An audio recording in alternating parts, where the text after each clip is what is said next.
প্রতিষ্ঠা করেছে এই দল হল জাতীয়তাবাদী দল বিএনপি। ৪৭ বছরে এই দলের নেতা কর্মীকে কেউ সরাতে পারে না, একটি নেতা কর্মীকে সরাতে পারে না। ছাত্র রাজনীতি করেছে।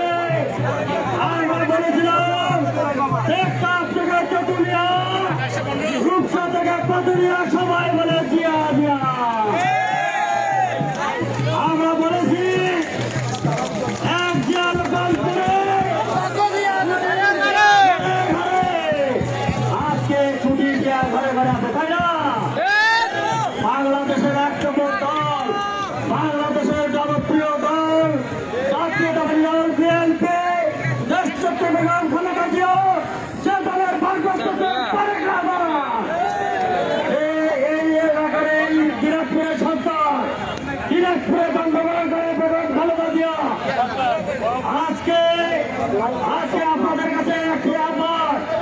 ১৭ বছর অনেক নেতাকর্মী খুন আছে, শত শহীদ রক্তের বিনিময়ে গত ২ আগস্টে ছাত্র জনতার অভ্যুত্থানের মাধ্যমে শেখ হাসিনাকে উত্থান করার পর আজকে যে সরকার ক্ষমতা আছে তারা কি নির্বাচনে ভাগ দিবে?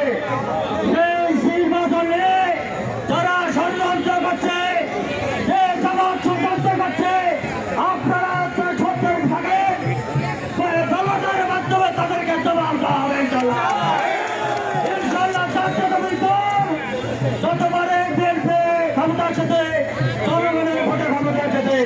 ২০২৬ সালের ভোটে, ফেব্রুয়ারির ভোটে জনগণের ভোটে বিএনপি ক্ষমতা এসে ইনশাল্লাহ।